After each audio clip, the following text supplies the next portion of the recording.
ఇంట్లో ఉన్న బంగారాన్ని విడిపించి ఆ రోజు ఆన్లైన్ రేటుకే మేము కొంటాం. Sharma gold company.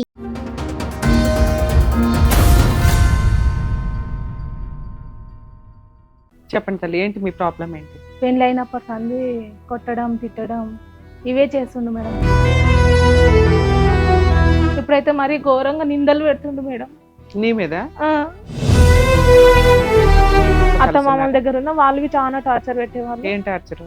పిల్లలు కాలేరు అనేయడం, ఏదేదో ఇక కారణాల వలన మేడం. హోటల్లో తినండి మీకు తెలుస్తుంది, తిండి అవన్నీ మీకు అర్థమవుతుంది అని మా మామయ్య రోజు వచ్చి నన్ను తిట్టేవాడు. ఫీవర్ మొన్ననే నేను ఇక్కడ ఆపరేషన్ చేయించుకున్నా మేడం, ఏవిఎస్ హాస్పిటల్లో 2 లక్షలు అయినాయి. ఎవరిని అడిగి చేయించుకున్నావు?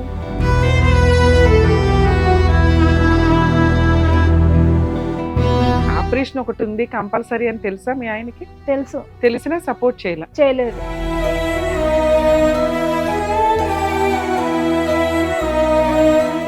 ఇంత పెద్ద నెత్తి వాళ్ళ కొట్టిండు మేడం. ఎందుకు అంతలాగా అంతలా కొడతాడు.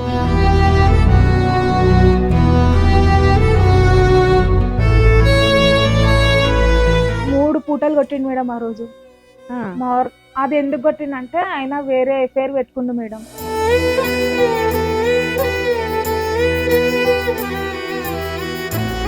నాకు తెలిసింది ఫోన్ నంబర్ లో దొరికింది నాకు నంబరు. మళ్ళీ ఉన్న చెడు అలవాట్లకి ఇంకా యాడింగ్ ఇంకో కొత్త బంపర్ ఆఫర్. ఎవరు ఆవిడ? మీ ఆడపడుచుకు చెప్పండి ఇక్కడ చేస్తే నేను చనిపోయి ఆమె పేరు రాసి పెడతాను నేను అని అన్నాను.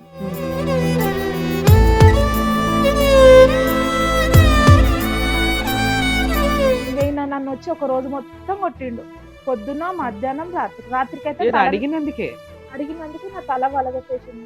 రాత్రి మొత్తం బ్లడ్ ఇంకా ముందల పోతుంటే ఎవరు పట్టించుకుంటలేరు.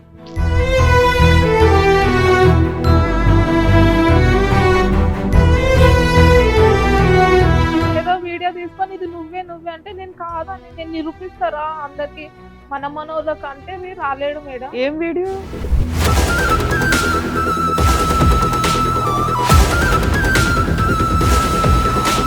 నేను ఇప్పుడు వచ్చి పోలీస్ స్టేషన్ లో కేసు వేసి ఆ వీడియో గురించి బయటకు లాగితే నువ్వు జైలుకి వెళ్తావు తెలుసా? ఆ వీడియో చూసావా? ఆ వీడియోలో ఉన్నది మీ ఆవిడ.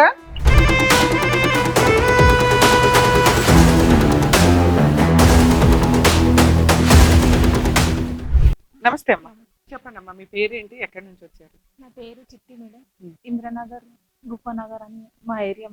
ఎక్కడది? హైదరాబాద్, మంగళాట సైడ్. ఓకే, చెప్పండి తల్లి, ఏంటి మీ ప్రాబ్లం ఏంటి? నా ప్రాబ్లం మా వారు మేడం పెళ్ళి అయినప్పటి సంది కొట్టడం తిట్టడం ఇవే చేస్తుండు మేడం. ఎప్పుడైంది మీ మ్యారేజ్? 2004 లో. 2004 లో? 21 ఇయర్స్ అవుతుంది.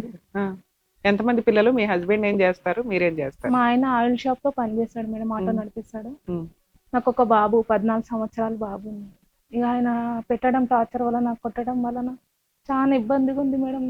ఎంత నేను కొట్టినా తిట్టినా మామయ్య వాళ్ళకి వీళ్ళకి చెప్తుంటే మీటింగ్ పెడుతుంటే సరే అని తొలుకొని ఇక పంపిస్తుండే మీటింగ్ చేసి. ఇప్పుడైతే మరీ ఘోరంగా నిందలు పెడుతుండే మేడం నీ మీద. మీరేం చేస్తారు? ఇంట్లోనే ఉంటారా? వర్క్కి వెళ్తున్నా మేడం. ఏం వర్క్? ఇంట్లో పనికి. ఇళ్లలో పనికి వెళ్తున్నారు. ఎంతమంది ఇళ్ళకి వెళ్తారు? ఒకటే ఇల్లు మేడం, 10,000 12,000 వరకు ఇస్తారు నాకు.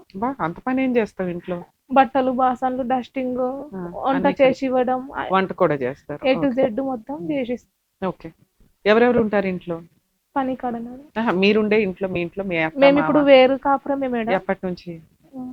15 సంవత్సరాలు అయిపోయింది. అంటే ఫస్ట్ 5 ఏళ్ళు మీ అత్త మామల దగ్గర ఉన్న వాళ్ళకి చాలా టార్చర్ పెట్టేవాళ్ళు. ఏం టార్చర్? పిల్లలు కాలేరు అనేయడం, వంట సరిగా చేయలేవు, బట్టలు సరిగా ఉతకలేవు అనడం, ఏదేదో ఇక కారణాల వలన మేడం. అత్త మామలే ఉండేవాళ్ళు, ఇంకెవరైనా ఉండేవాళ్ళ? ఒక ఆడపడుచు ఉంటుండే మేడం. ఆమె పెళ్లి అయ్యి మ్యారేజ్. ఎన్ని ఇయర్స్ కి మీ మ్యారేజ్ అయిన? ఎన్ని ఇయర్స్ కి మీరు అక్కడికి వెళ్ళినాక ఎన్ని ఇయర్స్ కి అయ్యింది ఆవిడ? తను ఉన్నప్పుడు తన భర్త చనిపోయినాక ఆమె ఇంట్లోనే ఉండే. ఆమె మస్తు టార్చర్ చేసి నన్ను హింసించింది. ఏ రకంగా సెపరేట్ ఫ్యామిలీకి వచ్చారు మీరు ఆ ఇంట్లో నుంచి? అంటే పెద్ద మనుషుల పంచాయతీ ఏమైనా జరిగిందా, లేకపోతే మీ హస్బెండ్ తనకు తానుగా బయట తీసుకెళ్లి కాపురం స్టార్ట్ చేశారు? ఆయన పని చేయడు, ఏం చేయడు, జీతం ఇయ్యాడు, ఏమి ఇయ్యాడు. మీ ఇద్దరికి ఫుడ్ ఎక్కడి నుంచి వస్తుంది? హోటల్లో తినండి మీకు తెలుస్తుంది, హోటల్లో సబ్బు తిండి అవన్నీ మీకు అర్థమవుతుంది కానీ మా మామయ్య రోజు వచ్చి నన్ను తిట్టేవాడు. తిట్టితే ఇక మా మామయ్య అంటే వాళ్ళు మీ మామయ్య ఇల్లు రన్ చేసేవాడా? ఆ, మరి ఆటోమేటిక్ గా తిడతారు కదమ్మా. ఇప్పుడు వాళ్ళ వయసు వచ్చినప్పుడు మీ ఆయన సపోర్ట్ చేయాలి ఫైనాన్షియల్ గా, వాళ్ళతో పాటు కలిసి ఉంటున్నాడంటే. ఇప్పుడు ఆయన గాలికి తిరిగితే కుదరదుగా. ఆయన సపోర్ట్ చేయకుంటే నేను ఏం చేయలేను కదా మేడం. నేను ఇంట్లో పని చేసుకొని వంట చేసి ఇవ్వడం వరకు నా వరకు. ఇంట్లో అత్త మామల్ని అయితే బాగానే ఆ, చూసుకునేదాన్ని. మీ ఆయన వల్ల సపరేట్ మా ఫ్యామిలీకి ఆయన రావాల్సి వలన వచ్చింది. ఇలాంటి ఇబ్బందులు అన్నీ ఓకే. వాళ్ళ తర్వాత బయటకు వచ్చారు. మీ రెంట్ మీది, మీ ఖర్చు మీది, మీ ఇంటి మెయింటెనెన్స్ మీవి చూసుకోవాలి, భార్య పిల్లల్ని పోషించాలి, ఇంట్లో సరుకులు తీసుకురావాలి. మరి ఇన్ని బాధ్యతలు తీసుకోవడానికి మీ ఆయన రెడీ అయ్యాడా? రెడీ అయ్యాడు కానీ ఇంకా కొన్ని రోజులు అయినా రెంట్ కట్టకపోవడము. మరి నీకు డబ్బులు ఎక్కడే? నేను ఇట్లనే ఇంట్లో పని అప్పటి చేసి నుంచి చేసేదాన్ని. ఆ, మేడం. ఈ చిన్న చిన్న ఇక నాకు పనులు చేసి కట్టుతుంటుంది. తను బాధ్యత ఏం తీసుకుంటలేడు మేడం. స్కూల్ కి ఫీజు ఏది లేదు, నాకు హెల్త్ బాగాలేకున్నా ఒక్క రూపాయి ఇవ్వడం లేదు. అంటే ఫీవర్ ఏదైనా వచ్చినా పట్టించుకోడు. ఫీవర్ మొన్ననే నేను ఇక్కడ ఆపరేషన్ చేయించుకున్నా మేడం, ఏవిఎస్ హాస్పిటల్లో 2 లక్షలు అయినాయి. ఎవరిని అడిగి చేయించుకున్నావు, నాకు చెప్పినావా, నాకు చేసినావా అని అంటుండు. అదేంటి మీ ఆయనకి తెలియదు నువ్వు ఆపరేషన్ చేయించుకునేటప్పుడు? చెప్పాను మేడం, డబ్బులు అసలు ఆయన లేకుండా సంతకాలు లేకుండా అవ్వవు కదా ఆపరేషన్ అంటే. గార్డియన్ సిగ్నేచర్ కావాలి. మీ గార్డియన్ ఎవరు? మీ అమ్మ నాన్న గానీ మీ మా హస్బెండ్ అమ్మని గానీ? తోలుకొని వెళ్ళిన. ఆ. అయితే వేరే వాళ్ళ దగ్గర డబ్బులు తీసుకుందాం మనం 1 లక్ష వరకు అంటే కలిసి సైన్ చేయంటే నేను చెయ్యనని అన్నాను. ఆపరేషన్ ఒకటి ఉంది కంపల్సరీ అని తెలుసా మీ ఆయనకి? తెలుసు, తెలిసినా సపోర్ట్ చేయలేదు. నువ్వు ₹1,00,000 అప్పు ఎట్లా వెళ్ళావు? అంటే ఈ రెగ్యులర్ పని చేసే దాంతో కట్ చేసుకొని కడదాం అనుకున్నావా? వడ్డీ అవన్నీ కట్టాల్సి వస్తుంది కదా. అవే ఊరికే ఎవరు అప్పులు ఇవ్వరు, ఇంట్రెస్ట్ ఉంటది. ఇంట్రెస్ట్ అయితే కట్టుకుంటున్నా. ఇంకొకటి నాకు కొంచెం గోల్డ్ ఉంది, గోల్డ్ సో లోన్ పెళ్ళయిన తీసుకున్నా. దగ్గర నుంచి మాక్సిమం సపరేట్ వచ్చిన దగ్గర నుంచి నీ పని నువ్వు చేస్తున్నావు, నీ తెచ్చిన సంపాదన ఇంట్లోనే పెడుతున్నావు. ఈయన తెచ్చేది ఏమన్నా కొన్ని ప్రాపర్టీలు కానీ గోల్డ్ కానీ ఏమన్నా కొన్నారా? ఏమీ లేదు. ఏం లేదు మేడం, నాకు శారీ కదా జాకెట్ ముక్కది తెలియదు ఇంతవరకు. అయినా నువ్వు 15-16 ఏళ్ల నుంచి కాపురం కాపురం చేస్తున్నావు. చేస్తున్నా, కొట్టినా, ఇంత పెద్ద నెత్తి వాళ్ళ కొట్టిండు మేడం. ఎందుకు అంతలాగా కొట్టే? అంతలా కొడతాడు. ఎందుకు అంత కోపం ఎందుకు వస్తుంది? నువ్వేం చేస్తే ఏమో మేడం, వస్తుంది? తెలియదు అసలు. ఏదో గొడవ అవ్వాలిగా ఇంట్లో. ఊరికే తీసుకొచ్చి రాడబెట్టినప్పనే తాగద్దు అంటేనే గొడవ. ఆ. మీరు ఏదైనా ఎంకరేజ్ చేయండి మేడం, ఎంకరేజ్ చేయండి. నేను ఏ తప్పు చేయలేను. అరే నేను తప్ప మంచిగా ఉండమంటేనే మేము చెడ్డవాళ్ళం మేడం. ఆయనకు తాగొద్దు, నీ ఆరోగ్యం నువ్వు చూసుకో, పని మమ్మల్ని చేసి ఇంట్లో చూడు, బాగా చూడు అని అనుకో. నలుగురు ఎట్లా బతుకుతుర్రో వాళ్ళని చూసి నేర్చుకో అని అంటున్నా. నీకన్నా చిన్న తమ్ముళ్ళు ఉమ్, పాలోళ్ళని ఉంటారు కదా, అవును. వాళ్ళని చూసి మంచిగా నేర్చుకో అంటేనే నువ్వు వాళ్ళ గురించి చెప్తావు, వీళ్ళ గురించి చెప్తావు అని కొట్టడం, తిట్టడం. ఏది అంతలాగా పగిలేలాగా ఆ. కొట్టడానికి కారణం ఏంటి? ఆ రోజు ఏం జరిగింది? ఎన్ని సంవత్సరాల క్రితం? పెళ్ళై ఒక 4-5 సంవత్సరాలు పెళ్ళైన కొట్టిండు మేడం. కొత్తలోనే? 3 పూటలు కొట్టిండు మేడం ఆ రోజు. ఆ, అది ఎందుకు కొట్టిందంటే ఆయన వేరే ఎఫైర్ పెట్టుకుండు మేడం. నాకు తెలిసింది, ఫోన్ నంబర్ లో దొరికింది నాకు నంబరు. ఓ, మళ్ళీ ఉన్న చెడు అలవాట్లకి ఇంకా యాడింగ్ ఇంకో కొత్త బంపర్ ఆఫర్. ఎవరు ఆవిడ? భర్త చనిపోయిండు తనకు. నా పెళ్లి కాక ముందు నుంచి ఇట్లా ఉన్నారు వాళ్ళు. అయితే నేను అన్నా, ఇది చెయ్యకు, నేను ఇంకా మ్యారేజ్ అయింది కదా అని అంటే వినలేదు. ఒక రోజు నేను వాళ్ళ ఇంటికి వెళ్ళి, మా ఇంటి వెనుకకే ఉంటారు వాళ్ళు. నేను అన్నా, ఏది ఇగో మీరు సపరేట్ ఫ్యామిలీ పెట్టిన చోట మీ అత్తగారి ఇంటి దగ్గర? మా అత్తగారి ఇంటి అక్కడ దగ్గర వెనకాలే ఉంటుంది. నేను ఎక్కడ దూరం వెళ్ళలే మేడం, అక్కడక్కడనే ఉంటున్నా. దూరం వెళ్తే ఒక ప్రాబ్లం అవుతుంది అన్నట్టు భయం. ఏదైనా గబుక్కుని గొడవ అయినా వాళ్ళు వస్తారు, సపోర్ట్ చేస్తారు అని. మీ పేరెంట్స్ ఎక్కడ ఉంటారమ్మా? అక్కడక్కడనే మేడం. వాళ్ళు అక్కడేనా? అందరు ఇట్లా కొద్దిగా మనం దూరం వెళ్తే చాలు ఉంటారు. సరే, ఈవిడ విషయం ఎలా తెలిసింది పెళ్ళైన కొత్త? ఫోన్లు వస్తుండే మేడం. ముందు చెప్పారు అందరు నాకు. అయితే మానేసిండేమో అని అనుకున్నా. ఫోన్లు వచ్చినాయి ఒక రోజు. వెళ్ళిండు, మార్నింగ్ లేవగానే వెళ్ళిపోయిండు. ఓకే. వెళ్ళిపోతే ఎక్కడికి వెళ్ళినా అంటే నీకెందుకు అని. అయితే ఇక డైరెక్ట్ నేను వాళ్ళ ఇంటికి వెళ్ళిన. వాళ్ళ వదినే ఉంటది, మీ ఆడపడుచుకు చెప్పండి ఇట్లా చేస్తే నేను చనిపోయి ఆమె పేరు రాసి పెడతాను నేను అని అన్నాను. ఆమె చెప్పిందంట వాళ్ళ వదినే. ఆమె ఈయనకు చెప్పింది. ఈయనకు చెప్తే ఇక ఈయన నన్ను వచ్చి ఒక రోజు మొత్తం కొట్టిండు. పొద్దున, మధ్యాహ్నం, రాత్రికైతే అడిగినందుకే నేను నువ్వు పోయి ఎవరితో అక్రమ సంబంధం పెట్టుకున్నావు, ఆవిడ ఎందుకు ఫోన్లు చేస్తుంది నీకు అన్నందుకు 3 పూట్ల కొట్టాడు. అడిగినందుకు నా తల వలగొట్టేసింది మేడం. రాత్రి మొత్తం బ్లడ్ వెనక ముందల పోతుంటే ఎవరు పట్టించుకుంటలేరు. ఏం కాలే అని పసుపు పెట్టి వండబెట్టేసారు నన్ను. తగ్గిందా మరి? ఏమన్నా హాస్పిటల్కి వెళ్ళారా తర్వాత? ఉస్మానియా హాస్పిటల్ మార్నింగ్కి వెళ్తే వాళ్ళు ఉండి కంప్లైంట్ చేయమంటే మా అత్త ఉండి కట్టే పడ్డది పైనుంచి అని చెప్పమన్నది మేడం. కాపురం నిలబెట్టుకోవడానికి నువ్వు అబద్ధం చెప్పావు. ఇంకా ఆయన మారతలేడని మా మామయ్య వాళ్ళకి చెప్పినా వాళ్ళు ఏమంటారు మేడం, ఈయన మారడు, ఇక మా దగ్గరికి నువ్వు రాకమ్మా, ఆయనది ఇని మా పిల్లలది ఖరాబ్ అవుతారని వాళ్ళు అంటారు. వాళ్ళ పిల్లలు ఎవరు? ఆయనేగా. ఆ మామే కాదు, మా మేనమామలు, మా మీ మేనమామ మేనమామ. ఓకే. ఇట్లా చేస్తున్నాను వెళ్తే ఉమ్. మా పిల్లలు ఖరాబ్ అవుతారమ్మా, ఉత్తగా పాపం రాక. వాళ్ళని అనలేములే, వాళ్ళ చుట్టాల ఉమ్. కింద లెక్క. మీ అమ్మా నాన్న పరిస్థితి ఏంటి? మా అమ్మాయి మేడం ఉమ్. ఇంకా అంతంత మాత్రమే. నాన్న ఏం చేస్తారు? అసలు నిజంగా చెప్పాలంటే మేడం, మా డాడీ నాకు లేడు, చనిపోయాడు. మమ్మీ చిన్న వయసు ఉందని వేరే పెళ్లి చేశారు మమ్మీకి, అందుకని. ఫస్ట్ ఒక నాన్న, ఉమ్. ఆయనకి ఎంతమంది పిల్లలు? నేను ఒక్కదాన్ని. తర్వాత ఇంకో పెళ్లి చేశారు మీ అమ్మకి, 3 ఆడపిల్లలు, ఒక కొడుకు. రెండో ఆయనకి. సో కాబట్టి నేను స్టెప్ ఫాదర్ బాగా చూడడు, అర్జెంట్ గా నీకు పెళ్లి చేసి పంపించేశాను. తీరా వెళ్ళి పెనం మీద నుంచి పొయ్యిలో పడ్డావు. అంతే మేడం. నేను చదువుకున్నావమ్మా నువ్వు? 5th వరకు తెలుగులో చదివినా. అయినా నిన్ను నువ్వు పోషించుకునే అంత పని అయితే చేస్తున్నావు తల్లి, అది గ్రేటే. ఎందుకంటే ఎవరో పోషిస్తేనే, వాడు తిండి పెడితేనే బతకాలి అనేది లేకుండా నీ తిండి నువ్వు తింటున్నావు, నీ పిల్లాడిని నువ్వు పోషించుకుంటావు. అక్కడక్కడనే రెంట్కున్నా మేడం, నా మీద నింద పెడితే. నింద ఎందుకు? నింద ఏదో వీడియో నిన్ను చూసుకోడానా? ఏదో వీడియో తీసుకొని ఇది నువ్వే అంటే నేను కాదని నేను నిరూపిస్తారా అందరికి, మన మనోళ్ళకి అంటే మీరు రాలేడు మేడం. ఏం వీడియో? ఒక వీడియో ఉంది మేడం, అది ఎవరిది?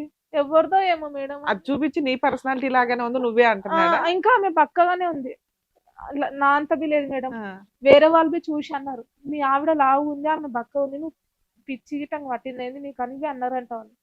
ఇన్నలేడు మేడం. ఇప్పుడు ఏమంటున్నా, నేను అన్నన్నా ఇది నువ్వు కాదా అని ఇట్లా మాట్లాడతాడు, మాట మార్చేస్తాడు మేడం. పిల్లాడు వయసు ఎంతమ్మా? 14 సంవత్సరం మేడం.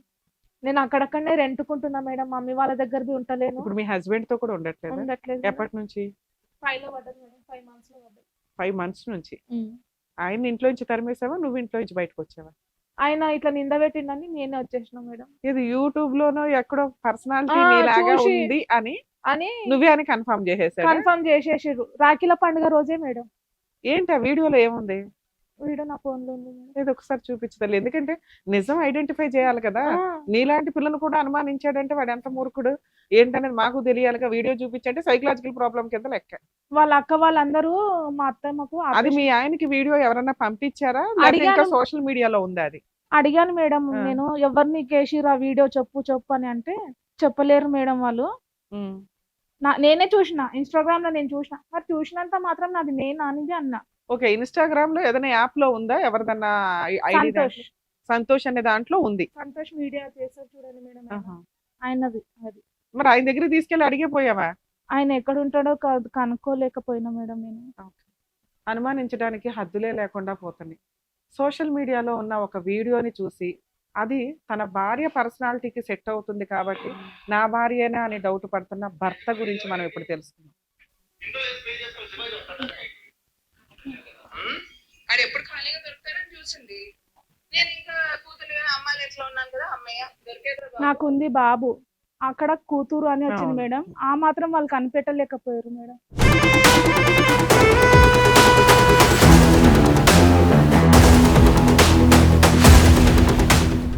మేడం, ఈ పర్సనాలిటీకి మీకు ఏం సంబంధం అమ్మా? అదే అన్న మేడం, అదే అంటే మా పెద్ద మమ్మీ దగ్గరికి వెళ్ళి నీ బిడ్డని నువ్వు ఇట్లా చెప్తున్నావా, మీ చెల్లెలని ఇట్లా చెప్తున్నావా అని మా అన్నయ్య దగ్గర మా ఆయన దగ్గర అన్నారు.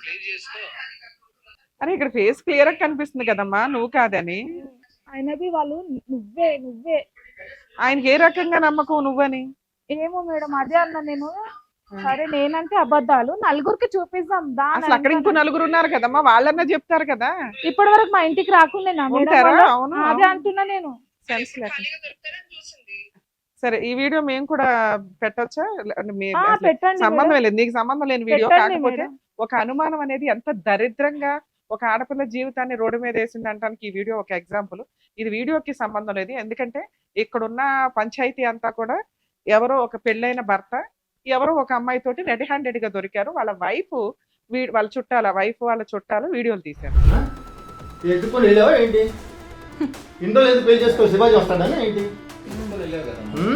అది ఎప్పుడు ఖాళీగా దొరుకుతారని చూసింది. నేను ఇంకా కూతురు కానీ అమ్మాయిలు ఇంట్లో ఉన్నాను కదా, అమ్మయ్య దొరికేట్రా బాబు. నాకు ఇలాగ ఇష్టం లేదన్నా, నేను అమ్మాయిని ఇష్టపడ్డాను, చేసుకున్నాను. నీది కూడా తప్పే కదమ్మా, నువ్వు కూడా చెప్పాలి కదా. ఆల్రెడీ నీకు ఒక వైఫ్ ఉంది, ఒక పాప ఉంది. ఇప్పుడు నీ కనీసం భయం లేకుండా సంసారం చేస్తున్నావు. ఇన్ కేస్ అది నువ్వే అయితే ఈ పాటికి మీ ఇంటికి వచ్చేవాళ్ళు, వచ్చేవారు మీ కదా అంత మేడం. తేల్చేవాళ్ళు, ఆ, పోలీస్ స్టేషన్ లో కేసు కూడా నడుస్తూ ఉండుంటది ఈ అదే వీడియో అన్న మీద. నేను. అంటే నమ్మట్లేదు మేడం, అది అయ్యింది ఆంధ్ర భాష లాగుంది, మన తెలంగాణ వాళ్ళవి కాదు వాళ్ళని చెప్పినా మేడం. నేను అంత అదేలే. చదువుకోలే కానీ ఇంత చెప్పినా కూడా అస్సలు నువ్వు వదిలేయడంలో తప్పే లేదు తెలుసా. ఎందుకంటే నేను పిల్లలున్న కేసుల్లో ఏదో ఒకటి సర్దుకోండమ్మా అంట. అలా నువ్వు 100 మార్క్స్ తెచ్చుకున్నావు ఓ రకంగా.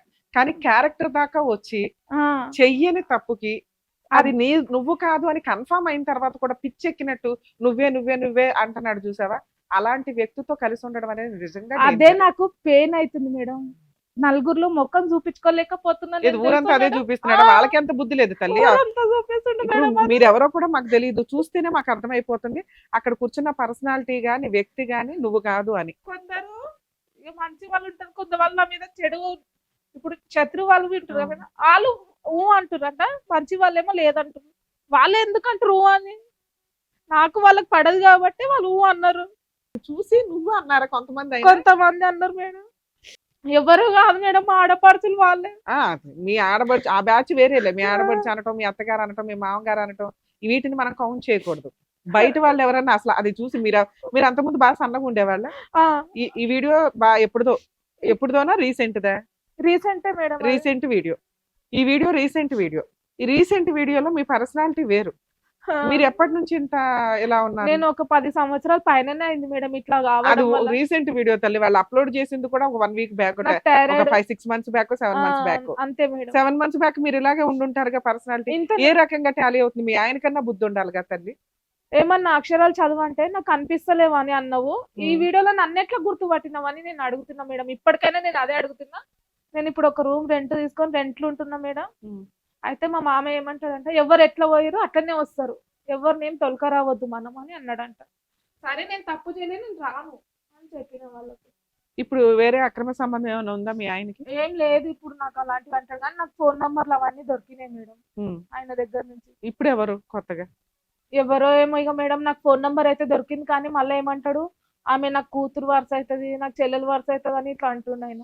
ఇప్పుడు వాళ్ళని నేను నిందించలేను, వాళ్ళవి ఒక ఫ్యామిలీ అని ఉంటుంది కదా మేడం. ముందు మీ బంగారం బాగుంటే మిగతా వాళ్ళని అనొచ్చు. ఆ, ఈయనే తిన్నగలేడు. ఇది ఒకటే కాదు కదా, ఈ రకంగా నానా రకాలు ఉంటే ఒకటి క్లియర్ చేసి ఇంకొకటి క్లియర్ చేసి ఇంకొకటి అని ఉద్ధరించుకోవాల్సిన వ్యక్తి కూడా కాదు మీ మీరు ఆయన. ఎవరినన్నా కనుకోండి మేడం, నేను అలాంటి ఆమెను అయితే నేను నిలబడ్డ చోట నేను ఇట్లా పానాలు తీసుకుంటాను మేడం.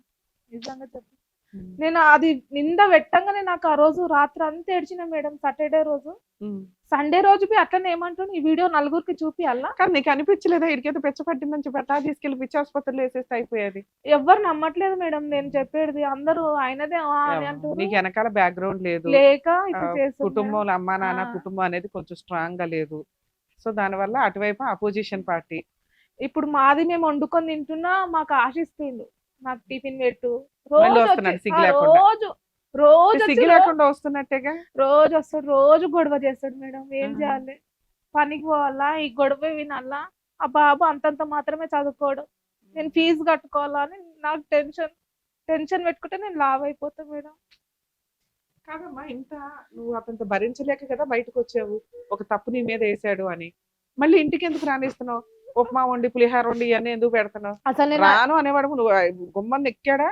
సారీ చెప్పి కాళ్ళు పట్టుకోవాలా లేదా పోలీస్ స్టేషన్ లో కేసు వేయాలి నువ్వు? ఆయననే నా మీద కంప్లైంట్ ఇస్తాను మేడం. అరే పోనీ అదన్నా చేయమను. అప్పుడు ఇంకా నీ ఇంటికి రావాల్సిన అవసరం ఉండదు. ఎందుకంటే నీ మీద కంప్లైంట్ ఇచ్చిన వ్యక్తి నీ ఇంటికి వచ్చి పులిహార ఉప్మా ఎట్ట తింటాడు? అదే అన్న మేడం, నువ్వు ఎట్లా అడుగుతావు నన్ను, నా కష్టార్జితం నేను తింటున్నా, నువ్వు ఎట్లా వచ్చి అవును, అడుగుతావు నన్ను, అవును.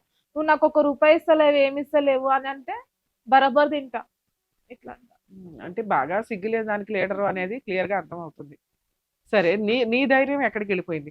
వదిలేసి ఇంట్లో నుంచి బయటకు రాగలిగిన నువ్వు అతని ఇంటికి రాకుండా ఎందుకు ఆపలేకపోతున్నావు? ఆ, తాగేసి వస్తాడు మేడం. రెంట్ లో ఉంటున్నాక చుట్టుపక్కల ఎవరు లేరా తల్లి నీకు ఎవ్వరు సపోర్ట్ అసలు ఇక చేయడానికి? వచ్చి అడిగేటట్టుగా లేరు మేడం అక్కడ ఇంద్రనగర్ లో. చాలా చిన్న బస్తీ అది మేడం. ఎవరిది బస్తీలో ఇంకా యూనిటీగా ఉంటారు నాన్న. ఎవరికైనా అన్యాయం జరిగితే గబగబా బయటకు వచ్చి విని ఏదో సపోర్ట్ కొందరు చేయడానికి ఉంటారు మేడం ఉంటుంది. అక్కడ, కొందరు లేరు అక్కడ. ఓకే, అంటే నువ్వు కొత్తగా వెళ్ళావు కాబట్టి మేబీ అక్కడక్కడనే మేడం. మరి అప్పటికే నీకు కొంత సర్కిల్ ఉంటది కదా తల్లి. ఇంకా నేను నువ్వంటే వేరే ఏంటో చోట తెలుసు. వెళ్ళాలనుకుంటే ఈమె నిజంగా చేసిందేమో, అందుకనే వేరే చోట వెళ్ళి ఉంటుందని ఇంకొక నింద వస్తుందేమో, ఇక్కడనే వీళ్ళ ముంగటనే బతికి చూపిస్తామని అక్కడక్కడనే ఉంటున్నా మేడం. అట్లా కూడా ఓకే అని ఇట్లానే ఉంటుంది. సరే ఇక్కడికి ఎందుకు వచ్చారమ్మా? మేడం నాకు న్యాయం చేయండి మేడం. ఏం న్యాయం కావాలి? మీకు ఏది అర్థమైతే అదే చేయండి మేడం. నేను ఒక పెళ్ళైన ఒక వారం నుంచి మేడం, వారం రోజులే మంచి, ఆ వారం నుంచి స్టార్ట్ దెబ్బలు నాకు. నెత్తి వలగొట్టడం, ఇగో చేతులు, తల అయితే ఇంత మేడం. నావి ఫోటోలు ఉన్నాయి మేడం. కొడితే ఇట్లా కమిలిపోతాయి మేడం. కన్నుకి ఇట్లా బ్లడ్ వచ్చినా వదిలాడు. నిన్ను మర్డర్ చేస్తాను ఒకరోజు చాకు తీసుకొని తిరిగిండు మాది వెనక. ఫొటోస్ ఉన్నాయా తల్లి అలాంటి? కొట్టినవి ఉన్నాయి మేడం. ఉన్నాయా? ఉన్నాయి. చూపించండి ఫొటోస్. చాలా టార్చర్ పెట్టింది మేడం నన్ను. పెళ్ళైనప్పటి సంది టార్చర్. అందరు ఏమంటారు, ఇచ్చినాము సచ్చినాము, ఇచ్చినాము సచ్చినాము, అనుభవించాలి. బాబు ఎంత దారుణంగా కొట్టాడు తల్లి. ఆ, నువ్వు ఇంకా ఇట్లా ఉన్నప్పుడు కూడా నువ్వు పోలీస్ స్టేషన్ లో కంప్లైంట్ ఇచ్చినా ఇవ్వలేదా? మేడం. మరి IAPS లో కంప్లైంట్ ఇచ్చారు మీరు, మంగళార్ PS మేడం. వాళ్ళు ఏమి యాక్షన్ తీసుకోలేదా? మేడం ఇంతకన్నా ముందు కొడుతుంటే మామయ్య వాళ్ళ దగ్గరికి వెళ్తుంటే మేడం, మా మేనమామ వాళ్ళ కాదనా దగ్గరికి. కన్నుకి ఇంత బాగా తగిలింది.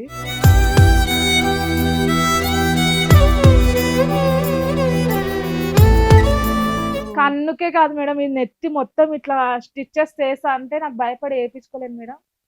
చాలా ఫుల్గా కొట్టేవాడు నన్ను. నువ్వేమంటున్నావంటే మీకేం న్యాయం అనిపిస్తే అది చేయండి మేడం అంటున్నావు. నా దృష్టిలో న్యాయం వేరు, నీకు కావాల్సింది వేరు ఉంటది కదా. నీకేం కావాలో అదే చెప్పు, అది న్యాయమా కాదా నేను చెప్పు. నేను మొన్ననే ఇక్కడ 2 లక్షలు పెట్టి ఆపరేషన్ చేయించుకున్నాను మేడం. అవునమ్మా. ఆ ఫెయిల్ అయింది. ఉమ్. మళ్ళా పెయిన్స్ స్టార్ట్ అయింది. నడవలేను మేడం, ఎక్కువ వర్క్ బి చేయలేను. ఉమ్. ఈ పెయిన్స్ పోతే ఇట్లా నేను వర్క్ చేయగలుగుతాను మేడం, నాకు అంత ఉంది మేడం. 2 లక్షలు ఇప్పుడు అప్పు కట్టుకోవాలి, ఉమ్. బాబు ఫీజు చూసుకోవాలి, రెంట్ చూసుకోవాలి, ఇప్పుడు ఫుడ్ అయినా చూసుకోవాలి కదా మేడం. అందుకనే ఇవి అన్నిటికీ ఆలోచిస్తున్నా మేడం, ఏం చేయాలి అని. అంటే అతనితో కలిసి ఉందాం అనుకుంటున్నావా? కలిసి ఉంటే ఇదే మేడం, ఇక ఇదే ఉమ్. 4 రోజులే మంచిగా ఉంటాడు, దాని తర్వాత మళ్ళీ స్టార్ట్ చేస్తాడు. మీ ఆయనతో మాట్లాడమంటావా? ఏమంటాడు మాట్లాడితే? ఏమంటాడో తెలియదు మేడం. ఇట్లా అంటాడు మేడం, ఇది ఒకటి, ఇప్పటి నుంచి తాగను, ఇప్పటి నుంచి చెయ్యను, 4 days తర్వాత మళ్ళీ స్టార్ట్. పంచాయతీలో మొన్న కూసబెట్టినా మేడం, నన్ను వదిలేస్తా అంటే కూసబెడితే లెటర్ రాసిర్రు అందరూ. ఎంతకాలం అయింది? మొన్ననే మేడం, సంవత్సరంది కాలేదు అది. ఉమ్. అయితే బోనాల పండుగ అయినాకనే మేడం ఏమన్నాడు, ఇప్పటి నుంచి నేను ఫుడ్ తాగుడు మానేస్తాను, ఇంటి ఖర్చులు చూసుకుంటాను అన్నాడు. చూసుకుంటాను, బాబు అని ఏమన్నా రాసి ఇచ్చాడా? రాసి ఇచ్చాడు. ఎంతకాలం అయింది? బోనాల దగ్గర ఒక 6 Bonalu. months back, 3 months back.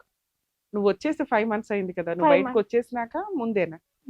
ముందే పంచాయతీ అయింది, ముందే అది ఇంప్లిమెంట్ అవ్వలేదు కాబట్టి నువ్వు బయటకు వచ్చేసావు. ఏమన్నంటే ఉరి పోసుకొని చనిపోతా అని సూసైడ్ బ్లాక్ మెయిల్ కూడా ఉందా? Black mail. డోర్ మూసుకుంది ఒక రోజు, మాకు డోర్ తీయడానికి చేతగాక పోలీస్ వాళ్ళని పిలిచినాం మేడం, పలగొట్టేసిర్రు డోర్. నీకు పోలీసు వాళ్ళని పిలవడం తెలుసు. పిలుస్తా మేడం, ఎవ్వరు వస్తలేరు అని అప్పటి నుంచి పిలుస్తున్నా మేడం వాళ్ళని. వాళ్ళు ఇసుకుపోయారు మేడం, మీదేంది మళ్ళీ స్టార్ట్ అయింది ఆ గొడవ అని అంటారు వాళ్ళు. నీకేం కావాలి? ఏం చేస్తే ఫస్ట్ బాగుంటుంది? అయితే మీ ఆయనతో ఒకసారి మాట్లాడదాం.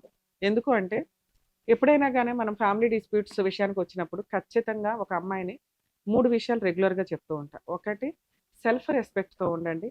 100% కాపురం నిలబెట్టుకోవడానికే చూడండి. ఒకవేళ మోర్ దాన్ 5 years అయిపోయింది, లేకపోతే పిల్లలు ఉన్నారు అనే కేసులు. ఎందుకంటే మీరంటే ఏంటి, వాళ్ళంటే ఏంటని మీకు ఈ పాటికే అర్థమవుతూ ఉంటుంది. అప్పటిదాకా మీరు సర్దుకున్నారు అంటే ఫర్దర్గా కూడా మ్యాక్సిమం సర్దుకునేంత కెపాసిటీ మీకు ఉంటుంది అని. ఎందుకంటే ప్రతి ఒక్కళ్ళు ఎవరికాళ్ళు అడ్జస్ట్ అవ్వలేకపోతున్నాం కదా అని చెప్పి విడిపోతూ వస్తే రేపటి రోజున సింగిల్గా బతకాల్సిన పరిస్థితులు వస్తాయి. 2, వాళ్ళతో కలిసి ఉండలేని పరిస్థితే వస్తే సెల్ఫ్ రెస్పెక్ట్ తోటి ఫైనాన్షియల్గా మిమ్మల్ని మీరు పోషించుకునేలాగా ఎప్పుడైనా ఉండండి. కానీ వాళ్ళు ముష్టేస్తేనే తినాలి అనుకుంటే డిప్రెషన్స్లోకి, సూసైడ్ల దాకా వెళ్ళాల్సి వస్తుంది. కోర్టుల చుట్టూ తిరగడం అనేది చాలా కష్టంతో కూడిన పని. కోర్టులో న్యాయం జరిగింది కానీ టైం పడుతుంది. ఈలోపు బతకాలి కాబట్టి మీకు మీరు పోషించుకోవడం, అది చదువుకున్న వాళ్ళు అయితే జాబ్స్ చేసుకోవడం, లేదా ఇప్పుడు తనను ఒక ఎగ్జాంపుల్గా నిజంగా అప్రిషియేట్ చేయొచ్చు ఆ అమ్మాయిని. తనను ఒక ఎగ్జాంపుల్గా తీసుకొని ఏ పని క్యారెక్టర్ తోటి, డిగ్నిటీ తోటి సంపాదించే ఏ రూపాయి అన్నా కూడా చాలా గౌరవంతో కూడిన పని, చాలా గౌరవంతో కూడిన డబ్బు కింద లెక్క. అది మనం పచ్చడి మెతుకులు తిన్నా కూడా హ్యాపీగా అనిపిస్తుంది. అలా మిమ్మల్ని మీరు పోషించుకోవడానికి మీ మీద ఆధారపడిన పిల్లలు ఎప్పుడు కూడా తల్లి దగ్గరే ఉంటారు. ఎందుకంటే తండ్రి అనే పాత్ర చాలా సందర్భాల్లో వీక్గానే ఉంటుంది. కలిసి ఉన్నప్పుడు తండ్రి పాత్ర చాలా ఉన్నతం. కానీ వన్స్ ఒకసారి విడిపోయినాక లీగల్ సపోర్ట్ అంతా కూడా తల్లికే ఉంటుంది. కాబట్టి తల్లికి పిల్లల్ని వదిలి ఉండలేదు 90% కేసులు. ఇప్పుడేదో అక్కడెక్కడ చెత్తమంద తయారయ్యారు కానీ 95% కేసుల్లోకి తల్లి పిల్లల్ని వదలరు. అటువంటప్పుడు వీళ్ళ దగ్గర ఉన్న ఆ పచ్చడి మెతుకులే పిల్లల్ని పెట్టడానికి, వీళ్ళ దగ్గర ఉన్న ఆ పచ్చడి మెతుకులే పిల్లలకి పెట్టడానికి అనేది చూస్తూ ఉంటారు. సో సెల్ఫ్ ఫైనాన్స్ అనేది చాలా ఇంపార్టెంట్. ఇక 3 క్యారెక్టర్. క్యారెక్టర్ దాకా ఎప్పుడైనా కానీ ఒక వ్యక్తి వచ్చేసారు మన క్యారెక్టర్ని ఎలిగేషన్ చేస్తూ క్యారెక్టర్ మంచిది కాదు అంటే ఈ టైప్ ఆఫ్ పనికి మాలిన వీడియోలు అసలు సంబంధమే లేదు.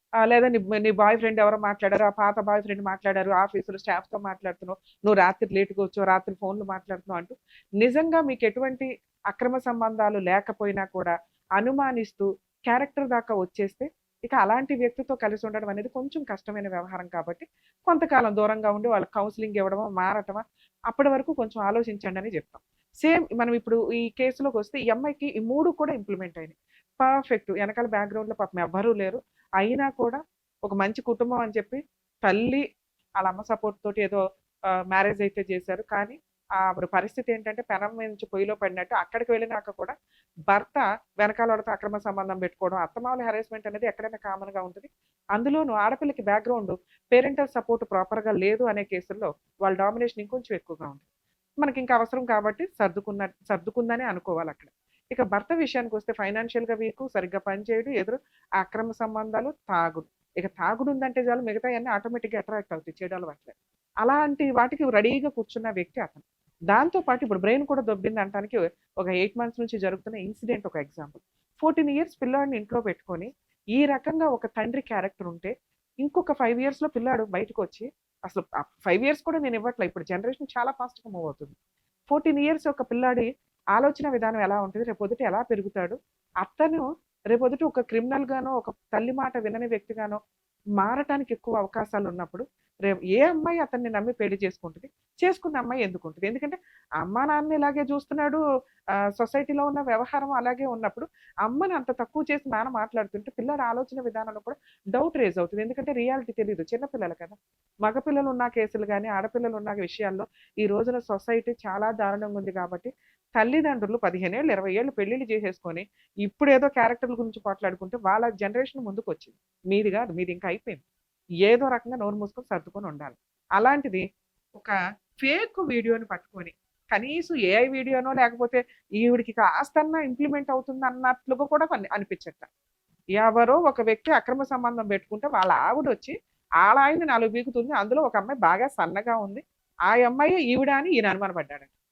అంటే తాగుడు యొక్క సైడ్ ఎఫెక్ట్స్లో ఈ ఇల్యూజినేషన్స్, అనుమానించటము, దిగజారి ఆలోచించటం అనేది ఇంకొక స్టేజ్ కింద లెక్క. అది ఇంకా వరస్ట్ కండిషన్లోకి వెళ్ళిపోతున్నట్టు. నిజంగా అక్రమ సంబంధమే ఉంటే ఆ అమ్మాయికి, ఆ అమ్మాయి ఇంటికి రానివ్వదు, భోజనం పెట్టదు, పెద్ద మనుషుల పంచాయతీలు పెట్టదు. నాకు వద్దు మరో నువ్వు అన్నాక నిజంగా ఆవిడకి అక్రమ సంబంధం ఉంటే అతను మానిపడేయాలి. ఒకసారి అతనితో కూడా మాట్లాడదు, ఎందుకంటే మాట్లాడితే ఇంకొంచెం క్లారిటీ వస్తుంది. మేడం ఒకసారి ఫోన్ చేసి డ్యూటీ ఇక వెళ్ళి మేడం మాట్లాడతాడంతా మాట్లాడు.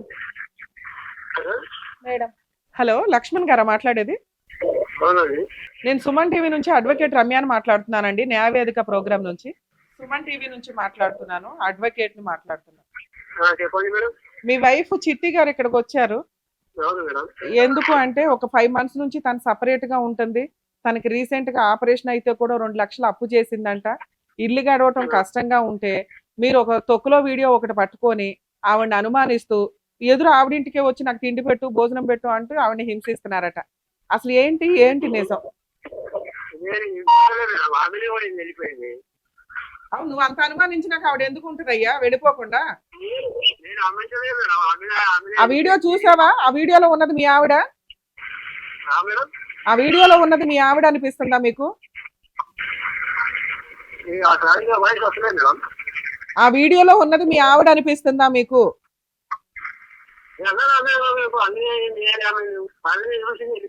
అన్నావంట కదా, అనపోతే ఆవిడ ఎందుకు వెళ్ళిపోద్ది? అనలేదా? ఫ్యామిలీలో అందరి దగ్గర నీ ఫ్యామిలీలో అందరికీ చెప్పావంట మావిడే అని? నేను ఇప్పుడు వచ్చి పోలీస్ స్టేషన్ లో కేసు వేసి ఆ వీడియో గురించి బయటకు లాగితే నువ్వు జైలుకి వెళ్తావు తెలుసా? కాదు, నీ భార్య మీద 14 ఏళ్ల కొడుకుంటే ఇలాంటి ఒక అనుమానం క్రియేట్ చేస్తావా నువ్వు? అమ్మా, ఎవరన్నా ఒక భార్య ఇలాంటి క్యారెక్టర్ దాకా వస్తే ఇలాంటి వాటితో కలిసి కాపురం చేయడం దండగా. పైగా ఆవిడకి ఆపరేషన్ అయింది, ఆ సంగతి తెలుసా నీకు? మరి డబ్బులు ఎక్కడి నుంచి వచ్చినాయి? 2 లక్షలు అప్పు అయినాయి ఆవిడకి. నువ్వేమి అరేంజ్ చేయవా? నువ్వు భర్తగా నీ బాధ్యత కాదా? పని చేసి డబ్బులు ఇయ్యేది. పని చేసి నీకు డబ్బులు ఇవ్వాలా? నువ్వు ఎంత ఇస్తావు? నెలకి ఎంత ఇస్తావు ఇంట్లో? నేను 10,000 ఇస్తుంది మేడం. 15,000 ఇస్తావా? 15,000 ఇస్తాడంట, నిజమేనమ్మా? ఒట్టు మేడం, రూపాయి బియ్యడు నాకు, అడగండి. రూపాయి కూడా ఇవ్వమంట, మీ ఆవిడే చెప్తుంది ఇక్కడ. మేము అడగాలి. ఏంటమ్మా? అడగాలి. ఫుడ్ పెట్టినంత మాత్రాన సంసారం కాదుగా మేడం, ఫుడ్ ఒకటే. ఇంట్లో సరుకులు తీసుకొస్తున్నాడా? అంతే. సరుకులు తీసుకొస్తున్నాడు. మనసుకు 3,000 4,000 సరుకులు మేడం. ఎందుకు తీసుకుంటున్నావు 3-4 మా ఇంటికి కాదు, ఆ. అప్పుడు ఒక్క దగ్గర ఉన్నప్పుడు చెప్తుండే. అప్పుడు చెప్తున్నాడా? ఆ. ఈ 5 నెలల నుంచి మీ ఆవిడకి ఏమైనా డబ్బులు ఇచ్చావా నువ్వు? చూడలే మేడం. ఇవ్వలా. ఇప్పుడు ఏం చేద్దామో చెప్పు. మీ ఆవిడకు 2 లక్షలు అప్పు ఉన్నాయి, నెలకి 20,000 చేతి ఖర్చులకు కావాల్సి వస్తున్న పరిస్థితి, ఆ వడ్డీలు కట్టలేకపోతుంది. ఆ 3 లక్షలు అప్పు ఏమన్నా నువ్వు తీరుస్తావా? 2-3 లక్షల దాకా ఉన్నాయి వడ్డీతో కలిపి. మేడం 2-3 లక్షల దాకా ఉన్నాయి వడ్డీతో కలిపి, నువ్వేమన్నా తీరుస్తావా? మా పెద్దవాళ్ళు మళ్ళీ చేస్తాం మేడం. పెద్ద మనుషులతో మాట్లాడి చెప్తావా? సరే, ఇప్పుడు విని ఒకసారి. పెద్ద మనుషులతో ఒక 1 వీక్ లో నువ్వు మీటింగ్ పెట్టి ఆ అమ్మాయికి ఉన్న అప్పులు తీర్చి నెలకి 20,000 చేతి ఖర్చులకు ఇచ్చేలాగా ఉంటే 1 సంవత్సరం తర్వాత నీతో కలిసి కాపురం చేస్తుంది. నువ్వు మారావు, తాగుడు మానేస్తే, మెయిన్ గా తాగుడు మానేసి ఇంకొకసారి ఇలాంటి అమ్మా ఇక్కడ ఈ ప్రోగ్రామ్ ద్వారా నీకేమర్థమైందో తెలుసా? మీ ఆయన నేను అనలేదండి, మా ఆవిడ కాదు ఆ వీడియోలో అంటున్నాడు. నీ క్యారెక్టర్ ప్యూర్. నేను ఎలా నమ్మానో ఇప్పుడు కొన్ని లక్షల మంది ముందు మీ ఆయన ఒప్పుకున్నట్టు లెక్క. ఇంకొకసారి అలా అంటే చెప్పు తీసుకుని కొట్టి నాకు ఇన్ఫార్మ్ చేసి తీసుకెళ్లి జైల్లో పడేస్తా. 2, మీరు పెద్ద మనుషుల దగ్గర పెట్టి, లక్ష్మణ్ గారు ఆల్రెడీ పిల్లాడు చేతికి వచ్చాడు, పిల్లోడు ఫ్యూచర్ ఇంపార్టెంట్, కొంచెం ఆలోచించుకోండి. మీ ఇద్దరు కలిసి ఉండడం ఇంపార్టెంట్. కానీ మీ ఆవిడ మీరంటే భయపడుతుంది, అసహించుకుంటుంది. మీరు మారాలి. మారకపోతే ఎట్లా అండి? సరే, నేను కూడా కౌన్సిలింగ్ ఇస్తాను ఆవిడకి. మీరు కూడా మారి ఆ తాగుడు మానేసి ఒక లెటర్ రాసి ఇవ్వండి. ఆవిడ మాకు ఫోన్ చేస్తుంది, మా ఆయన మారాడండి అని. అప్పుడు కలిసి ఉందరు. కానీ ఈ లోపు మీరు ఫస్ట్ అయితే పెద్ద మనుషుల పంచాయతీకి ఓ 3 లక్షలు అక్కడ అరేంజ్ చేసి అమ్మాయి చేతికి ఇవ్వండి అప్పు తీర్చడానికి. సరే, మీరు అదే పెద్ద మనుషుల పంచాయతీలో అవ్వలేదనుకోండి, ఇక మేము ఆవిడకి లీగల్ గా కేసులకి ఫైట్ చేయడానికి ఫ్రీ సర్వీస్ ఇస్తాం. ఓకే అండి. ఇయ్యడు మేడం. అమ్మా, మేము మాట్లాడినంత మాత్రం మీ హస్బెండ్ ఇప్పటికిప్పుడు మారిపోయాడని నేను అనుకోను. ఎందుకు అంటే కనీసం భయపడతారు, రెస్పెక్ట్ ఇస్తారు. ఓకే, వీళ్ళ వెనకాల ఒక సుమన్ టీవీ ఉంది, అడ్వకేట్ రమ్య గారు ఉన్నారు వచ్చిన మేడం నేను అనే ఒక ధైర్యం మీకు వచ్చినట్లే లెక్క. ఆటోమేటిక్ గా పెద్ద మనుషుల పంచాయతీ ఇప్పుడు స్టార్ట్ చేయి. ఒకవేళ మేబీ ఇక్కడ పిలిచినా వచ్చేవాళ్ళు, కానీ మేము సడన్ గా ఇస్తాం టైం, కోర్టు వర్క్లు ఇవన్నీ కంప్లీట్ అయినాక. సో గబుకుని మీరు ఏదో వచ్చారు, మేము ప్రోగ్రామ్ చేయడం అనేది జరుగుతుంటుంది. సో కొంచెం ఒకవేళ మీ ఆయన కూడా వస్తే మళ్ళీ ఇంకో ఎపిసోడ్ చేద్దాం, అది వేరే. కానీ అతనికి కొంచెం బ్రీతింగ్ టైం ఇవ్వండి. ఇక్కడ న్యాయం జరగడానికి టైం పట్టిన మీ ఎపిసోడ్లో మహిళ యొక్క క్యారెక్టర్ ఇంపార్టెంట్. అది కొన్ని లక్షల మంది ముందు క్లియర్ చేసాం. మీరు మర్చిపోండి, మీ ఆయన మర్చిపోయినట్టే లెక్క. మీ పిల్లాడికి ఇది చాలా అవసరం. మీ ఆయన క్లియర్గా ఒప్పుకున్నాడు, ఆ వీడియోలో ఉన్నది మా ఆవిడ కాదు. ఓకే, ఎప్పుడన్నా ఆయన సరదాగా అన్నా, హెరాస్మెంట్ చేయడానికి అన్నా కూడా ఊరుకోకండి. ఈ వీడియో ఇప్పుడు మన ఎపిసోడ్ వీడియో మీకు చాలా ప్లస్ పాయింట్ అవుతుంది. ఇక 2, మీ సమస్య ఏంటి? ఫైనాన్షియల్ సమస్య. మీ హస్బెండ్కి నేనేం చెప్తున్నా, పెద్ద మనుషుల పంచాయతీ పెట్టి ఒక 1 వీక్లో 3 లక్షల ముందు అరేంజ్ చేసి సిట్టింగ్ కూర్చోండి. ఫస్ట్ తాగుడు మానాలి, 2 ఇంకోసారి మీ ఆవిడని హింసించకూడదు, నెలకి 20,000 చేతి ఖర్చులకి ఇవ్వమని చెప్పాను. అది ఇప్పుడప్పుడే జరిగే పని అయితే కాదు. కానీ నీ వంతు ప్రయత్నంగా నువ్వు పెద్ద మనుషుల పంచాయతీకి ఇట్లా టీవీ షోలో ఒప్పుకున్నారు, ఆయన పెద్ద మనుషుల పంచాయతీకి రాకపోతే వాళ్ళు ఫ్రీ సర్వీస్ చేస్తామన్నారు మాకు అన్నాను. ఓకే, సో మీ విషయానికి వచ్చేసరికి లీగల్ ప్రాసెస్లో మీరు ఎక్కడైతే ఉంటారో మీకు 2 కేసులు చెప్తున్నా, ఎక్కువ కూడా చెప్పట్లేదు. ఈ 2 కేసులు ఫ్రీగా వేసుకునే హక్కు మీకుంది. ఒకటి పోలీస్ స్టేషన్ కంప్లైంట్. నువ్వు ఇప్పటిదాకా మా ఆయన సర్దుకుంటాడు డబ్బులు ఇట్లా అనుకుంటున్నావు తప్ప, ఇంత దూరం వచ్చేసిన కేసుల్లో ఒక వాత అయితే పెట్టాలి. పోలీస్ స్టేషన్కి వెళ్ళండి, మీ అత్తగారి మీద, మా అమ్మగారి మీద, మీ హస్బెండ్ మీద కేసు రిజిస్టర్ చేయించు, ఎఫ్ఐఆర్ అవుతుంది. నడవని ఎప్పటిదాకా? నీ అప్పు తీరేదాకా, మీ హస్బెండ్ సెటిల్మెంట్కి వచ్చేదాకా, మంత్లీ 20,000 చేతి ఖర్చులకి ఇస్తాననేదాకా. ఓకే, పోలీస్ స్టేషన్ కేసు అయిపోయిన తర్వాత, రిజిస్టర్ అయిపోయినాక మీరు ఎక్కడైతే ఉంటారో అక్కడ సఖీ సెంటర్ ఉంటుంది. మీరు హైదరాబాద్ డిస్ట్రిక్ట్ వస్తుందా, ఏమొస్తుంది? హైదరాబాద్ డిస్ట్రిక్ట్ అంటే సికింద్రాబాద్ దగ్గర సఖీ సెంటర్ ఉందమ్మా. మీ విషయానికి వచ్చేసరికి విజయనగర్ కాలనీ కూడా వస్తుంది సఖీ సెంటర్. సఖీ సెంటర్ విజయనగర్ కాలనీ మీ జ్యూరిస్డిక్షన్ అయితే కనుక అక్కడికి వెళ్ళండి. ఫ్రీ లాయర్ని ప్రొవైడ్ చేస్తారు. మంత్లీ మెయింటెనెన్స్, పిల్లాడికి ఒక 15,000, నీకు ఒక 20,000 కావాలని వేయండి. ప్రొటెక్షన్ వేయండి. ఫస్ట్ మీ ఇంటి సరౌండింగ్స్కి మీ ఆయన రాకూడదు. ఓకే, ఉమ్. ఒకవేళ సఖీ సెంటర్లో మీకు అక్కడ అవ్వకపోతే మాకు ఒకసారి మా వాళ్ళకి ఫోన్ చేయండి. సఖీ సెంటర్ లొకేషన్, ఫోన్ నెంబర్స్, వాళ్ళు ఒకవేళ ప్రాపర్గా ప్రీ అడ్వకేట్ని ఇవ్వమంటే ఏం చేయాలో కూడా నేను చెప్తాను. సరేనా? క్యారెక్టర్ పర్ఫెక్ట్ అని ప్రూవ్ అయింది. ఒక స్త్రీగా నిన్ను నువ్వు పోషించుకుంటూ పిల్లాడిని పోషిస్తున్నావు, అక్కడే హ్యాట్స్ ఆఫ్ మార్క్స్ పడి. 2, తాగుబోతు భర్తను కొంచెం మార్చుకోవడానికి. ఎందుకంటే అతను తాగినప్పుడు వీక్గా ఉన్నాడే తప్ప నీ వాల్యూ తెలియాలి. ఇప్పుడు తెలిసింది, 5 months అయింది, ఇంకొక 1 year అయితే మొత్తం కాళ్ళ దగ్గరికి దిగుతుంది అనమాట. ఉమ్. కాకపోతే నువ్వు చేస్తున్న మిస్టేక్ ఏంటంటే రానిస్తున్నావు. ఆ రానివ్వడం కట్ చేయడానికి నేను 2 కేసులు చెప్పాను. ఏం చేసిండు మేడం తెలుసా? రానివ్వకపోతే చచ్చిపోతాను, బాబుని suicide లాక్కెళ్తుండు. అదే పిల్లాడికి ఇప్పుడు డ్రామా అయిపోద్ది. సో లాక్కెళ్ళి 2 నెలలు మేడం స్కూల్ పంపించకుండా తన దగ్గరనే ఉంచుకున్నాడు. అందుకనే నిన్ను కేసులు ఫైల్ చేయమని ఆ. చెప్తున్నా. ఈ 2 వేస్తే నీ కేసులకి సీనియారిటీ పెరిగిద్ది, ఈయన కొమ్ములు దించిన దానివే అవుతావు. ఎందుకంటే ఇక్కడ 21 ఏళ్ల భర్త, 21 years కాపురం, నీ కొడుకు ఎంతో నీ భర్త కూడా అంతే. కొమ్ములు దించి మార్చుకొని నీ పక్కన పెట్టుకోవాలి. పోనీ అతను ఏం చేసుకుంటారో చేసుకోండి అటు అని అనట్లా, నువ్వు లేకపోతే బతకలేడు, కానీ పొగరు ఒకటి ఉంది చూసావా, ఆ పొగరుతోటే అవన్నీ కూడా. ఇన్ని రోజులు పని చేసినావు, డబ్బులు ఏం చేసినావు అని అని ఇప్పుడు అడుగుతాడు. అడుగుతున్నాడు చూసావా. తెలియక ఇవన్నీ ఏంటంటే భార్యకి ఎంత స్థానం ఇవ్వాలనేది తెలియకపోవడం వల్ల. మేబీ అతను మారి కొంచెం ఉంటే కౌన్సిలింగ్ ఇద్దాం మనం ఉన్నంతలో. సరేనా? ధైర్యంగా ఉంటారు. సరే. ఈ కేసు గురించి మనం చూసిన తర్వాత మ్యారిటల్ రిలేషన్ అనేది బిలో 5 years ఉంటే, పిల్లలు లేకపోతే, ఇటువంటి క్యారెక్టర్ దాకానో ఫిజికల్ అటాక్ దాకానో వస్తే డైవర్స్ తీసుకోవడానికి డెసిషన్ తీసుకోండి అని చెప్పొచ్చు. కానీ పిల్లలు ఉన్న case 21 years marital relation. Ramya గారు ఎప్పుడు ఎట్లా అయినా కానీ భర్తను మార్చుకోండి, సర్దుకోండి అనే చెప్తారు. కాబట్టి అలాగే చెప్తాము. ఎందుకంటే ఇక్కడ చాలా చిన్న విషయాలు మాత్రం ఉన్నాయి, కానీ ఆ భరించడం అనేది భరించే వాళ్ళకి కష్టంగా ఉంటుంది. ఇన్ని సంవత్సరాల బ్యాక్గ్రౌండ్లో తనకి పెద్దగా పుట్టింటి వాళ్ళు కూడా సపోర్ట్ లేదు, తను తాను పోషించుకుంటుంది. కొంచెం అతను తాగుడు మానేసి, ఆ అనుమానించడం మానేసి, రెగ్యులర్గా భార్య పిల్లల్ని జాగ్రత్తగా చూసుకుంటే వీళ్ళ మ్యారిటల్ రిలేషన్ చాలా బాగుంటుంది. ఇన్ కేస్ కాకపోతే ఇక్కడ అమ్మాయి క్యారెక్టర్ బాగుంది, మేము ఎవరికైనా కానీ క్యారెక్టర్ బాగుండి పర్ఫెక్ట్గా వాళ్ళకి అన్యాయం జరిగింది అనే వాళ్ళకి లీగల్ సపోర్ట్ చేయగలుగుతాం. కానీ అలానే అందరూ తప్పులు చేసిన వాళ్ళు కూడా ఇక్కడికి రావద్దు దయచేసి. న్యాయం కావాలి, కరెక్ట్ సజెషన్ కావాలి అనుకునే వాళ్ళు మాత్రమే రండి. 2, సఖీ కేంద్రాలు. తెలంగాణ వరకు సఖీ కేంద్రాలు అయితే మీకు ఫ్రీ అడ్వకేట్స్ కూడా డీవీసీ కేసులో ప్రొవైడ్ చేస్తారు. డీవీసీ కేసు అనేది నెంబర్ ఆఫ్ కొన్ని కేసులు, అంటే మెయింటెనెన్స్ అడగొచ్చు, ప్రొటెక్షన్ అడగొచ్చు, కాంపెన్సేషన్ అడగొచ్చు, పనిష్మెంట్ అడగొచ్చు, ఇవన్నీ కలిపి అడిగే ఒక కేసు కాబట్టి దానికి కూడా మీకు లీగల్ అథారిటీ వాళ్ళు ఫ్రీ లీగల్ ఎయిడ్ కూడా ఇవ్వడం జరుగుతుంది. మీ డిస్ట్రిక్ట్లో సఖీ సెంటర్స్ ఎక్కడ ఉన్నాయో మీరు గూగుల్లో వెతుకున్నా కూడా దొరికేస్తుంది. 1, 2 అటు ఇటుగా ఉన్నా కూడా వాళ్ళ దగ్గరికి వెళ్తే వాళ్ళు మీ జ్యూరిస్డిక్షన్ అక్కడికి వస్తుంది, అక్కడికి చెప్తారు. సో కాపురాలు నిలబెట్టుకోవడానికి 100% ప్రయత్నించండి. కానీ క్యారెక్టర్ దాకానో ఫిజికల్ అటాక్ దాకానో ప్రాణం మీదకు వస్తే ధైర్యంగా పోరాడమని చెప్తాను.